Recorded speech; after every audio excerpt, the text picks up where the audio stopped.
המעלות, סעינה להרים, מאין יבוא עזרי, עזרי מעין. Birshut Morav et Rabotai, avec la permission d'Hachem, ce cours, il est dédié pour les Dabrut, qui font du beau travail dans le monde.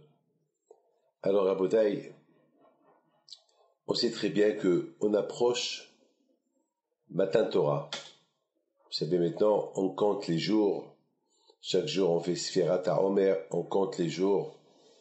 À l'époque, malheureusement, on faisait Sfirat HaOmer à la synagogue avec Minyan.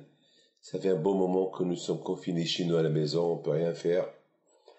Et bon, maintenant il commence à donner la permission d'aller à gauche et à droite, mais il faut faire attention quand même, parce que il faut savoir que un remède pour ce Covid-19 qui fait des dommages dans le monde entier, ils n'ont pas encore trouvé une solution. Ils essaient de trouver, chaque fois ils disent dans 2 semaines, 3 semaines, 1 mois, 2 mois, mais on est loin. Je peux même vous dire que depuis 4 ans, que déjà il y a des recherches. Donc, la solution est, bien sûr, chacun y met son travail, mais notre travail à nous, c'est Ahdout, l'unité, être unis, la Torah, se renforcer, ne pas parler de la Shonara. Et vous savez, Corona, c'est du mot Keter. Keter, c'est la couronne. Et ce qui est impressionnant, c'est lorsque j'ai compté le Homer la semaine dernière, si je me trompe pas, jeudi, il y a là-bas, je crois, si je me trompe pas, le 15e jour, et vous savez, chaque jour du Homer, il représente quelque chose de kabbalistique. Et le 15 du Homer, c'est la pensée de Kra Satan. C'est quoi Kra Satan? Vous savez que le mot Kra, c'est un nom très saint. Et le Satan, c'est le Satan. C'est l'ange de la mort. Le Etzahara. Alors, avec le nom de Kra, on demande à Kajorou, casse-le. Casse-le. Derrière toute la prière de Rosh Hashanah Kippour, on mentionne le mot Kra Roi Xaldineno. Déchire, casse et déchire s'il y a de la rigueur contre nous, s'il y a des mauvais jugements contre nous, casse-les. Et c'est bizarre, le chiffre du 15 du Homer, c'est Kra Satan. C'est bizarre. Et il faut savoir que le mot Satan, si vous calculez Satan, c'est de la folie. C'est 368. Pardon, c'est 368. Et Nahash, c'est 368. Et Corona, c'est 369. C'est de la folie. Ça veut dire que Corona, elle a un lien avec le Satan, que le Satan, on ne sait pas d'où il vient. Vous avez compris? On ne sait pas d'où il vient. Et vous savez que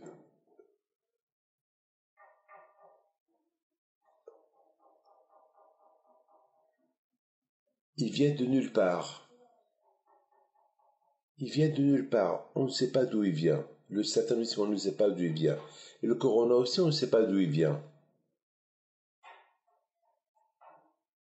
À moi, à Bretagne, le mot Satan, c'est uniquement 359. Et Nahash, Souci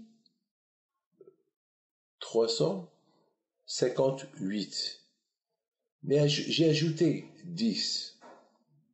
Pourquoi j'ai ajouté 10 sur chacun? Il n'y a que Corona que le chiffre il est exact. Parce que 10, c'est les 10 sphères. Ça veut dire que le Nahash et le Satan, ils sont aussi entre les mains d'Hachem. Comme que la couronne, le Corona, c'est la couronne, est entre les mains d'Hachem, ça veut dire que si nous, on s'attache à Hachem à travers les 10 sphères, c'est peut-être Kabbalah ce que je vous dis, mais après vous allez me comprendre. Alors, on va maîtriser le Satan dans les mains, on va maîtriser le serpent, parce que n'oubliez pas que le serpent, c'est lui qui a fait fauter Adam et Hava à la création du monde. Et à l'époque, Adam et Hava, ils étaient attachés aux 10 sphères. Vraiment, ils avaient les 10 sphères dans leurs mains. Les 10 sphères, c'est qui font partie de l'auréole. Je voudrais vous expliquer ce qu'il dit le Ben Ish Hai, dans un des livres de Kabbalah à lui. Il dit que lorsque Hachem a voulu créer le monde, il voyait que chaque fois le monde ne pouvait pas résister. Il se disloquait. Parce que la parole d'Hachem, lorsque Hachem créait le monde avec sa parole était tellement dure et sa lumière était tellement dure que le monde ne pouvait pas résister. Alors qu'est-ce qu'il a fait Hachem? Il a créé 10 sphères. Ça commence par le Keter, la couronne, et ça se termine avec Malchut, le royaume d'Hachem.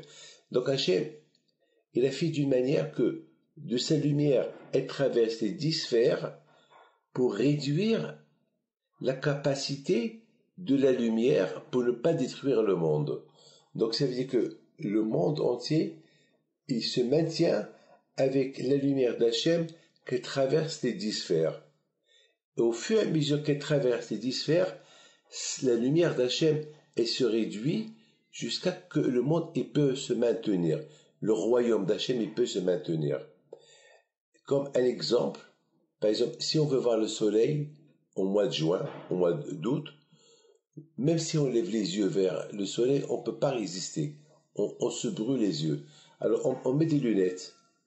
À travers les lunettes, on voit que on peut, au fur et à mesure que les lumières ils sont fortes, alors si on a des lunettes qui sont assez fortes, on peut regarder le soleil sans se brûler. D'ailleurs, vous savez, lorsqu'il y a des clips, il y a des lunettes spéciales pour pouvoir voir le clips parce que c'est très dangereux de voir la lumière. Alors, vous voyez. Donc, à beauté, Hachem, il a créé les 10 sphères pour diminuer la capacité de la lumière divine pour pouvoir que le monde peut supporter la lumière de Hachem dans ce monde-là. Mais à beauté, lorsque Adam et Hava, avant qu'ils ont fauté, ils pouvaient supporter ce gros taux de lumière, même qui traversait les sphères. Mais lorsqu'ils ont fauté, alors malheureusement, le Satan a eu une puissance. Le Nahash, le serpent, qui est lui le Satan. Parce que si on voit Nahash, Satan, c'est presque les mêmes lettres. Donc le Nahash, le serpent, il est devenu, il est monté de grade d'un point, il s'appelle Satan. Nahash, c'est 368 et Satan, c'est 369. Il est monté d'un point, donc il est un peu partout dans le monde. Et nous, pour le réduire, c'est avec Torah et Mitzvot. Et malheureusement, le Nahash, qui est le Satan, ils ont un grand pouvoir pour malheureusement avoir cette force ils ont mélangé le bon et le mauvais avec la faute de Adam Rishon. Et notre travail aujourd'hui, c'est de travailler avec la Torah et les mitzvot pour ramener le Keter d'Hachem qui soit propre du Yitzhak. D'ailleurs, j'ai vu dans des livres de Kabbalah que de la même façon qu'il y a 10 sphères dans la Kedusha, il y a aussi 11 sphères de Touma. Vous vous rendez compte? Ça veut dire Zé Omazé, les deux l'un en face l'autre. C'est-à-dire une bataille contre les 10 sphères de la Kedusha avec les 11 sphères de la Touma. Alors pourquoi eux ils sont 11 et la Kedusha ils sont que 10? Pour te dire que le plus important c'est pas la capacité, ça veut dire que même s'ils sont 11, nous on n'est que 10, on peut les gagner avec la Torah. Comme on dit dans la prière, que nos ennemis, ils viennent avec des bombes, avec des tanks, avec des bombes atomiques, ils viennent avec une armée colossale, comme les Grecs qui sont venus faire la guerre contre les Bénis Israël, ils sont venus avec beaucoup d'armes. Et les Hashmonaïm, ils étaient que 5. Avec le nom de Dieu, ils sont partis, ils ont gagné. Ça veut dire que nous, on vient avec le nom d'Hachem, et eux, ils viennent avec leur force, et à la fin, c'est nous qu'on gagne. Comme David et Goliath. Goliath, il portait une armure en fer, il faisait 2 fois de taille David Ameller, qui était petit de taille, et David Ameller, il est venu avec des pierres, et Goliath est venu avec des épées et une lance, et il est tombé entre les mains de David Ameller. Il lui a coupé la tête. Ça veut dire, c'est pas la capacité, c'est pas le nombre qui te fait gagner, c'est la Chokhmah, c'est la Torah. Là, eux, ils sont 11 sphères, nous, on n'est que 10 sphères, et on gagne. Mes amis, j'étais en train de penser que c'est bizarre, hein, ce que je vais vous dire.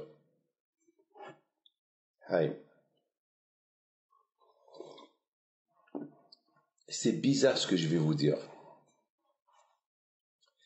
Lorsque le confinement a commencé, au départ, ils ont dit on peut prier à 100 personnes. Après, ils ont dit ici en Israël, je ne veux pas d'Israël. Après, ils ont commencé à réduire. Après, ils ont dit non, il faut prier qu'avec 10 personnes. Alors, de 100 à 10. Et après, ils ont dit même avec 10 personnes, on n'a pas le droit de prier, il faut aller à la maison. Moi, je joue avec les chiffres. J'ai commencé à penser, pourquoi ils ont dit 100, après ils ont dit 10, après ils ont dit plus rien, il faut prier chez soi. Moi, vous savez, chaque chose qui se passe, je réfléchis. Parce que pour moi, chaque chose qui se passe, elle a un lien avec Hachem. Il n'y a rien qui se passe sans le lien d'Hachem. Moi, j'ai commencé à réfléchir. Et j'ai réfléchi ce que les grands Mekoubalem me disent. Que nous avons 10 sphères. À travers ces 10 sphères-là, la lumière d'Hachem, elle les traverse pour réduire la force de la lumière pour que le monde puisse résister, diminuer la lumière. Mais la lumière, elle est très forte dans le Keter. Passer à travers le Keter, elle traverse les 10 sphères, jusqu'à qu'elle arrive au royaume, Malchut. Ça veut dire que le Keter, c'est la couronne. C'est à travers la couronne, cette lumière, elle commence à se réduire. Et puis, j'ai réfléchi et je me suis rappelé que chaque sphère, elle a ses propres igoulim. C'est quoi igoulim? Chaque sphère, elle a 10 cercles. Ça veut dire que de chaque sphère, elle a ses propres 10 sphères. Donc, elle traverse les 10. Alors, si on compte de la première sphère jusqu'à la deuxième sphère, et si chaque sphère, elle a 10 sphères à elle, donc, au total, il y a 100. Donc, on a 100 sphères dans les 10 sphères. Donc, quelque part, Akadosh Baruch Hu, il nous lance un message. J'ai besoin que vous priez. J'ai besoin de vous. J'ai besoin que le monde il se maintienne et que ma couronne elle se maintienne. Parce que si ma couronne elle se maintient, donc c'est le corona qui va prendre la place. C'est le Satan qui va prendre la place. C'est le Nahash qui va prendre la place. Donc, quelque part, j'ai pensé, j'ai dit, c'est un lien entre le sang, sphère, et qui sont dans les 10 sphères. Et à la fin, on nous dit, il faut arrêter. Il faut prier chez soi. Ça veut dire qu'Akadosh Baruch Hu, il nous dit, bon, maintenant, je veux voir comment vous allez vous construire chez vous à la maison. Je vais voir. Parce que malheureusement, beaucoup des fois, on ne fait pas attention à la prière. Beaucoup des fois, on ne fait pas attention aux brachot. N'oubliez pas. Lorsqu'il y avait l'épidémie, à l'époque de David Ameller, il a instauré à faire 100 brachot, 100 bénédictions. Il y a, dans chaque fois qu'on fait la Hamida, il y a 18. Alors 18 multiplié par 3 égale, vous savez, on boit de l'eau, on fait une bracha. On mange du pain, on se lave les mains, il y a le bracha. On mange du pain, il y a le bracha. Et après, il y a Birkat Hamazot, il y a des brachot aussi. On mange un gâteau, il y a des brachot. Donc ça veut dire, si on calcule bien, on va trouver 100 brachot dans la journée. Ah, maintenant, la question, elle se pose la suivante. Très belle question. Pourquoi David Ameller, uniquement pour casser l'épidémie, il a instauré les 100 brachot? Pourquoi? Pourquoi 100? Pourquoi pas 90? Pourquoi pas 80? Pourquoi pas 110? Vous savez pourquoi? Parce que David Ameller, il a compris que, malheureusement, la Magefa, l'épidémie qu'il y a, c'est parce que on a réduit les lumières qui arrivent de Keter, de la couronne, qui traversent les 10 sphères et qui traversent en même temps les 10 sphères de chaque sphère. Ça fait en tout 100, parce que on ne compte pas les principaux, on compte que ceux qui tournent chaque sphère, les 10 qui tournent chaque sphère, et puis ça a donné la place à l'épidémie. Peut-être cette épidémie de l'époque, c'était Corona. Ou bien chaque épidémie qu'il y a, elle a un lien avec la couronne. Parce que lorsqu'on ne fait pas Torah et Mitzvot, on réduit la capacité de la lumière qui entoure chaque sphère, et jusqu'à que on arrive au Keter, et le Keter, il supplie pas la capacité de la lumière pour maintenir le monde. Donc c'est la raison pourquoi il a dit, alors il faut s'attacher aux 100 brachot. Chaque fois qu'on fait 100 brachot, ça veut dire qu'on s'attache au Keter. Baruch ata Hashem Elokeinu melech haolam. Donc on donne la capacité au roi, on bénit le roi du monde. Et un roi sans couronne, c'est pas un roi. À quoi il sert Hashem qu'il est le roi s'il n'a pas la couronne? Donc ça veut dire on le couronne chaque jour.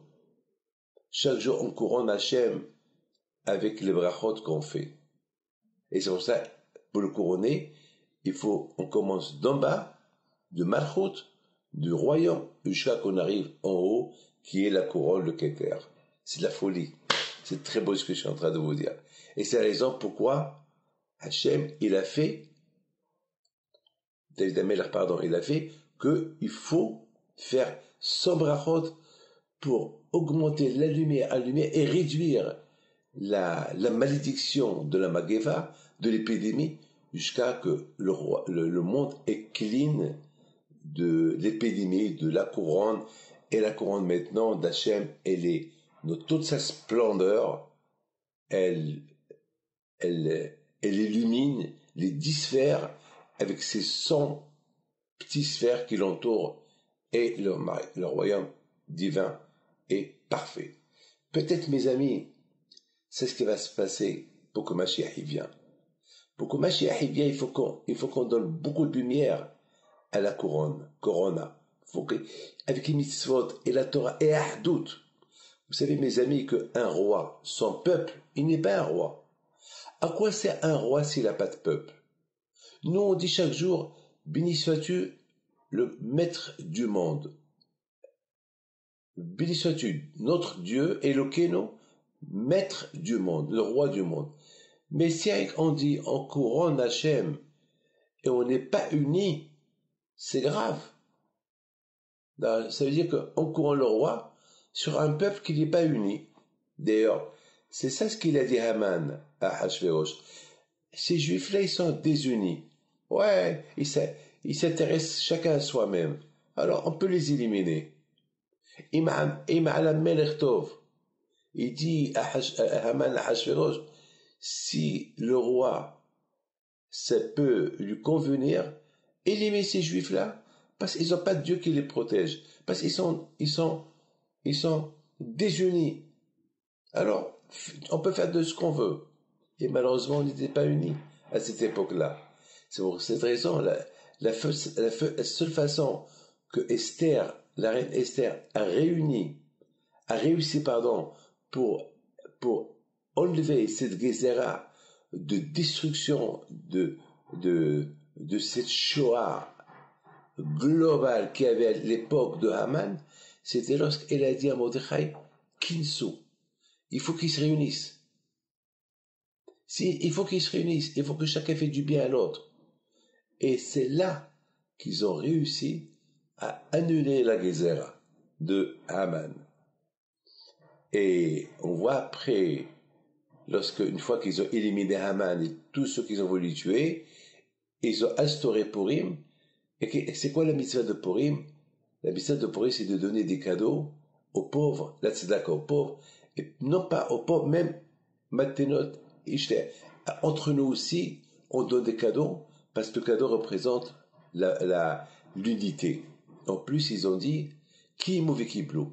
Encore une fois, ils ont accepté la Torah comme qu'ils l'ont accepté lorsque Hachem nous a donné la Torah. Vous savez que lorsque Hachem nous a donné la Torah à Shavuot, c'était un peu forcé. Pourquoi c'était forcé? Parce que on connaissait pas, même lorsque la Torah dit qu'on était unis, c'était forcé aussi. Pourquoi? Parce que pour être unis, il faut la Torah. Vous avez compris ce que je vous dis? Pour être unis, il faut la Torah, parce que c'est la Torah qui nous est unis vraiment. Donc ça va. Ils ont dit, ouais, Naaseh v'nishma. Mais c'était un Naaseh v'nishma par rapport à tous les miracles qu'ils ont fait. C'est comme quelqu'un qui me sauve la vie et qu'il me demande quelque chose, et même que c'est dur, je peux pas lui dire non, parce qu'il m'a sauvé la vie. Donc quelque part, je suis un peu forcé. Donc là aussi, avec tous les miracles qu'ils ont vus, que Hachem a fait avec eux, donc ils étaient obligés de dire Naaseh v'nishma. Et ils étaient obligés de dire, oui, on fait et on écoute. Et ils ont accepté la Torah. Pas du fond du cœur, il manquait quelque chose. Mais Akash Baruch Hu, il est extraordinaire. Je l'adore, Hachem. Il est extraordinaire. Hachem, il n'a pas divulgué que les Juifs étaient forcés d'accepter la Torah.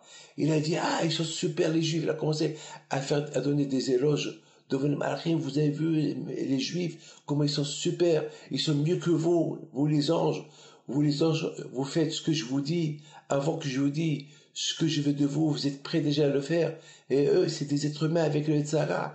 Ils vous ont dépassé. Ils ont dit, c'est v'nishma. Mais Hachem, uniquement par amour, parce qu'il les comprend. Il sait qu'ils étaient obligés d'accepter la Torah. Il sait qu'ils étaient obligés de dire oui, parce qu'ils n'ont pas le choix. Mais Hachem, il n'a pas divulgué ça devant les anges. Il a commencé à leur donner des compliments, et des compliments. Mais quand les Juifs, ils ont accepté la Torah, tous les Juifs, avec amour, et avec vraiment, Hachem, on t'adore, on t'aime.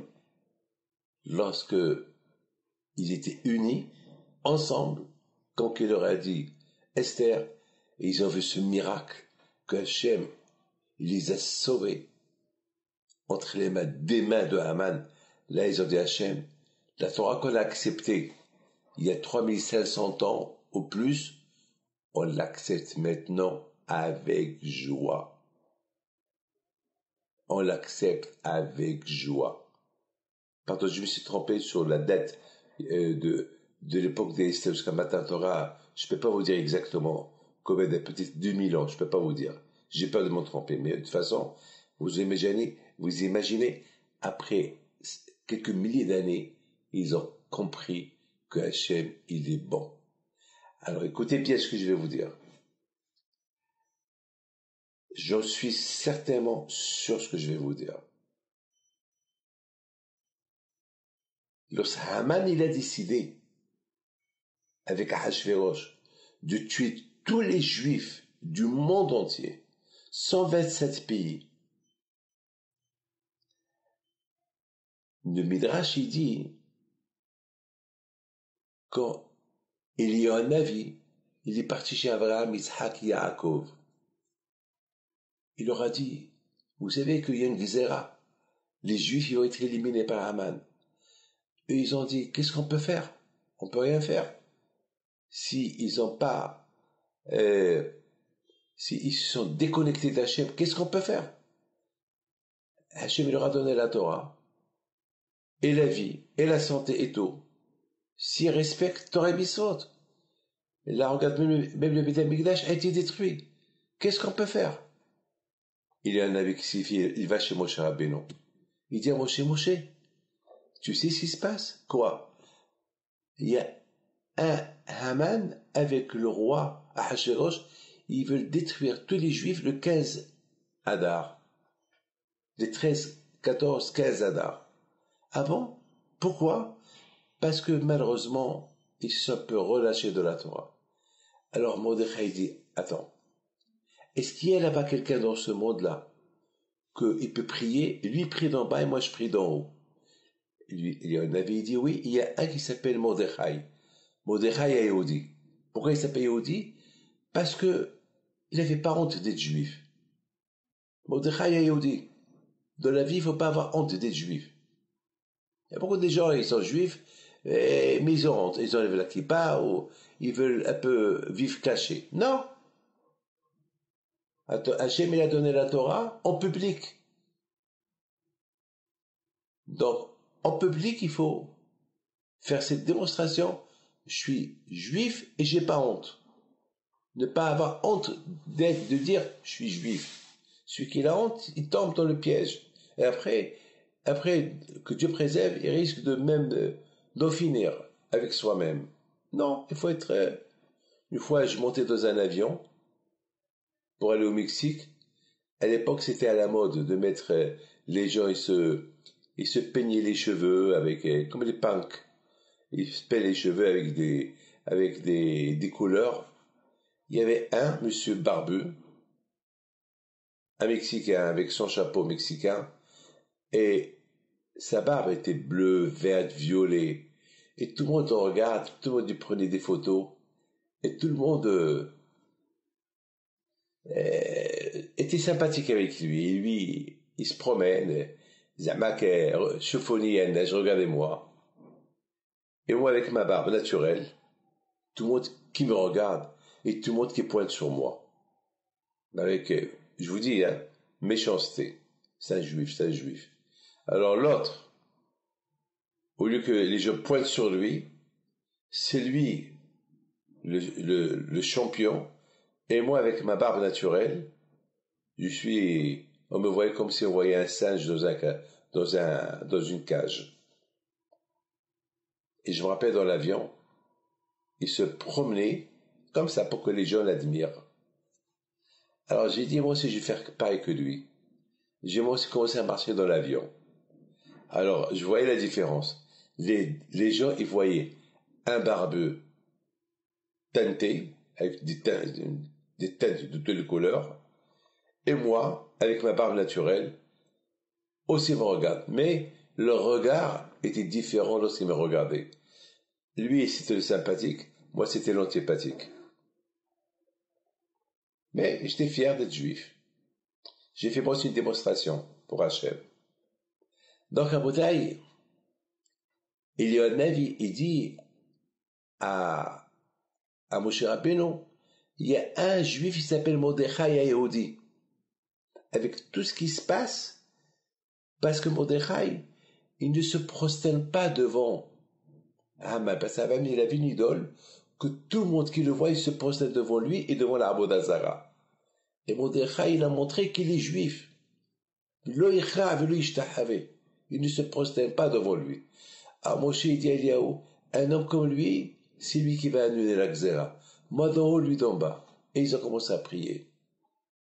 La prière, elle monte chez Hachem. Mordechai, qui représente tous les juifs du monde, il prie à Hachem. Et sa prière, elle est montée chez Hachem. Et Moshe Rabbeinu de là-haut, lui qui nous a donné la Torah, il priait de là-haut. Les deux prières, ils ont fait ravage dans les autres mondes. Et il s'est passé quelque chose de magnifique. Tous les juifs, ils se sont réveillés à travers la prière du ciel et à travers la prière d'en bas, 100% que ils ont rempli les 100 sphères de lumière de Malchut, du royaume, de la sphère de Malchut, le royaume d'en bas. La prière des juifs, elle monte, et d'en haut, la prière de Moshe Rabbeinu aussi, elle commençait par le Keter d'en haut, elle descendait en bas, et les deux prières, ils se sont reliés, ils ont certainement rempli ces canaux, ces cynoraux, ces tuyaux des 100 sphères pour que Esther Amalka, elle arrive chez Ahashverosh et annuler la Gézéra d'Ebni Israël. La Gézéra de Haman. Ça veut dire lorsqu'il y a des Gézérotes, lorsqu'il y a des épidémies et des mauvais degrés, c'est pas la lumière dans les sphères, il manque la lumière dans les sphères. C'est la lumière qui donne la vie, c'est la lumière qui donne la bonté.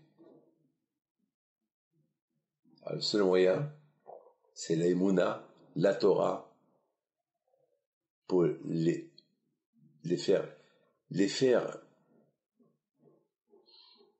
pour les remplir et donner, comme que le Pekavot dit, le monde y tient grâce à la Torah, la prière et le Hesed. Olam Hesed Ibané. Alors vous imaginez que lorsqu'il y a ces trois choses à la fois, il y a le chef à l'abondance dans les 100 sphères, et il y a la paix. C'est ce qui va se passer lorsque Mashiach va venir. Mashiach, il viendra lorsque le Keter, la couronne d'Hachem, avec une grande teshuva à nous, elle va supplier, pas supplier, elle va provide, elle va donner à gogo, avec abondance, la lumière d'Hachem, et ça y est, ça va éclater le Satan, ça va éclater le Nahash qui a détruit ce monde depuis lorsqu'ils ont donné ils ont fait fauter Adam Rishon, Adam et Hava, et automatiquement cette obscurité qui apporte le Satan, parce que il y a la lumière et l'obscurité. Donc, où c'est la lumière qui règne, où c'est l'obscurité qui règne. Avec, de plus que nous on fait Torah Mitzvot, on réduit l'obscurité. Au lieu qu'il y ait l'obscurité, elle devient la lumière. Mes amis, maintenant, vous avez trop compris. Les bénis d'Israël, ils ont compris que pour que Mashiach y vienne, pour que Haman, les décrets de Haman, ils soient annulés une fois pour toutes, il faut une seule chose, laquelle il faut réduire l'obscurité de Haman. Il faut remplir les 100 sphères et les 10 sphères avec de la lumière qui se sent vidée à cause de Haman. parce qu'ils se prosternaient à Haman. Mais à cause de Mordechai, ils ont vu que Mordechai, Mordechai, il a annulé ce Amalek-là, il a mis de côté, il a mis hors combat.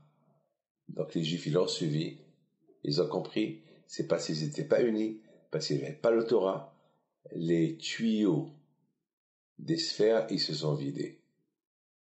Regardez mes amis, un robinet. Pour que le robinet vous donne de l'eau, il faut l'ouvrir. Mais pour l'ouvrir, il faut qu'il y ait de l'eau. Il faut que cette eau-là, il vient de quelque part. Parce que s'il n'y a pas d'eau qui vient de quelque part, c'est fini. Vous savez, je raconte une petite histoire que j'ai lue.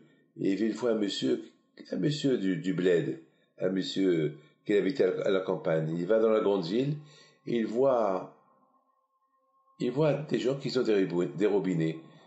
Il ouvre le robinet, il y a de l'eau. Ah, il a dit, c'est super, chez nous, il n'y a pas de ces robinets-là. Je vais acheter le robinet. Et je vais faire un bon business. Il achète une tonne de robinets. Il vend à tout le monde. Il dit, vous savez, c'est des robinets magiques. Dès que vous les mettez dans le mur, voilà, et vous donnez de l'eau. C'est pas la peine d'aller à la rivière. C'est pas la peine d'aller au puits pour épuiser de l'eau. C'est des trucs magiques. Et les gens, ils ont acheté, et chacun après, il a commencé à ouvrir, il voit qu'il n'y a pas d'eau. Ils sont venus chez lui, ils ont commencé à réclamer leur argent. Il y a un homme intelligent, il dit, ben, boule, espèce de fou. Mais c'est pas possible. Il peut pas te donner de l'eau. Parce que pour que le robinet te donne de l'eau, il faut qu'il soit attaché avec un tuyau. Et ce tuyau-là, il est attaché jusqu'à la source. Là aussi, pour que ces tuyaux-là, de la lumière qui vient de là-haut en bas, il faut un robinet, il faut ces tuyaux. Mais pour que ces tuyaux-là, ils t'apportent, ils sont connectés avec la lumière, il faut les mitzvot. C'est à travers les mitzvot et la Torah qu'on fait. On apporte le Sheva, on ouvre, on se connecte avec la source de la lumière, avec les brachot, les 100 brachot qu'on fait. Donc maintenant, vous comprenez, Rabotai. Aujourd'hui, on a un problème. On a le corona. Corona, c'est Keter. C'est la couronne. Cette couronne, qu'elle alimente la lumière pour maintenir le monde. Lorsqu'il y a Torah et Mitzvot, elle alimente non-stop. Mais il n'y a pas de Torah Mitzvot, il n'y a pas de Sneot, il n'y a pas de Philot, il n'y a pas de Tzedaka. Alors, malheureusement, la lumière se réduit. Donc, à nous, elle se réduit de là-haut en bas. Alors, à nous, en bas, de couronner Hachem.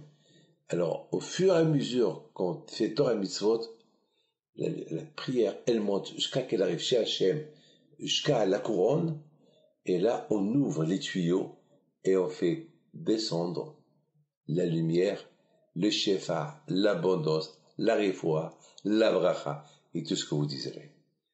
Alors, pour cela, il faut l'union. Il ne faut pas qu'on parle de la shonara. Parce que si on parle de la shonara, ça apporte la magefa, ça apporte des épidémies. Il y a beaucoup des épidémies, malheureusement, dans le monde, tout le temps. Mais on ne les voit pas. Et vous savez, le cancer, ça peut être aussi une épidémie. Quelqu'un qui a des problèmes des reins, c'est aussi une épidémie. Vous savez, toutes les maladies, c'est des épidémies. Mais il y a des épidémies qu'on les appelle épidémies. Il y a des petites épidémies.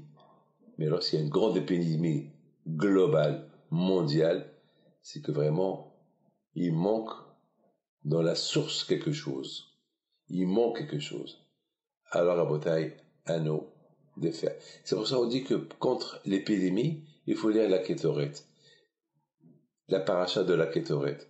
Et c'est quoi comment ça s'appelle la paracha de la Kétoret? Pitoum à Kétoret. Pitoum. C'est quoi Pitoum? Pi, la bouche, toum, atome. Il faut la fermer. Il faut fermer la bouche. On fait beaucoup attention à ce qui rentre dans la bouche, de la cache-route, mais on ne fait pas attention à ce qui sort de la bouche, qui est le lashon hara.